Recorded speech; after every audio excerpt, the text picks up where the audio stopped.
வணக்கம் நண்பர்களே. பொதுவாக அரசியலோ வியாபாரமோ எதுவாக இருந்தாலும் ஒருவருக்கு ஒரு விலை நிர்ணயிப்பார்கள். அந்த விலையை கொடுத்தாவது அவரை நம்மோடு இணைத்து கொள்ள வேண்டும் என்று நினைப்பார்கள். அந்த விலை பணமாக இருக்கலாம், பதவியாக இருக்கலாம், வேறு எந்த ஒரு அங்கீகாரமாக கூட இருக்கலாம்.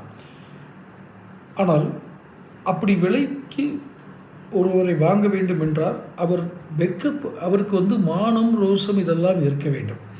நீங்கள் வெட்கம் இல்லாதவர்களை விலைக்கு வாங்கவே முடியாது. ஏனென்றால் அவர்களுடைய விலை வேறு மாதிரி இருக்கும்.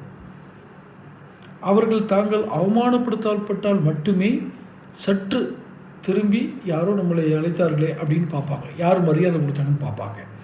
மற்றபடி வெட்கமில்லாதவர்களை நீங்கள் விலைக்கு வாங்கவே முடியாது. இது வியாபாரத்தில் இருக்கவர்களுக்கும் தெரியும், அரசியலில் நீண்ட அனுபவம் கொள்ளவர்களுக்கும் தெரியும். உதாரணமாக ஒன்று கூறுகிறேன். ஒரு வியாபாரி இருக்கிறார். அவர் ஒருவரோடு வியாபாரம் செய்கிறார். அவருக்கு பொருட்களை கடனுக்கு கொடுக்கிறார்.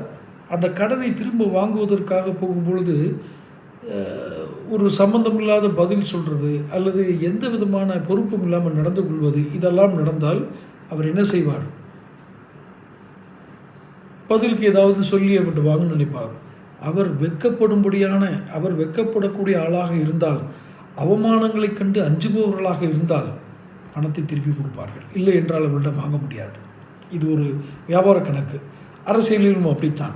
நீ என்ன வேண்டுமானாலும் தெருவாக போய் குவிக்க, நான் பாட்டுக்கு எந்த இதுவும் இல்லாமல், நான் வேட்டி கட்டியதற்கான அர்த்தமே இல்லாமல் நான் வாட்டுக்கு போவேன். அது வேட்டி கட்டியிருக்கிறது ஒன்று தான், கட்டாமல் இருக்கிறது ஒன்று தான். நான் வாட்டுக்கு போவேன், நான் வாட்டுக்கு திரிவேன், முட்டாள்களோட பேச்சை கேட்பேன்னு திரிகிற ஒருத்தரை நீங்கள் உங்கள் இதில் சேர்த்துக்க முடியுமா?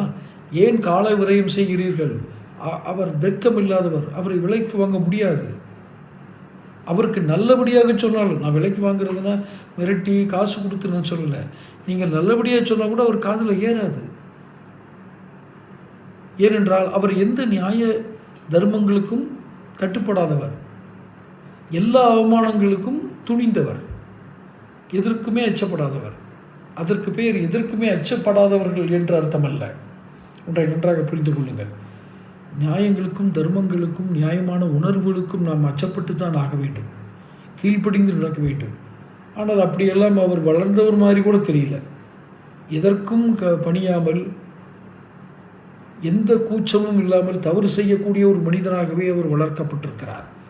அவரை போய் ஒரு பெரிய கட்சியோட கூட்டணிக்கு நீங்கள் முயற்சி பண்ணுறீங்களே, விட்டுவிடுங்கள்.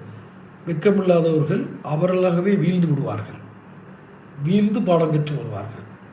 தொடர்ந்து பேசுவோம். சேனல் சப்ஸ்கிரைப் பண்ணிக்கோங்க.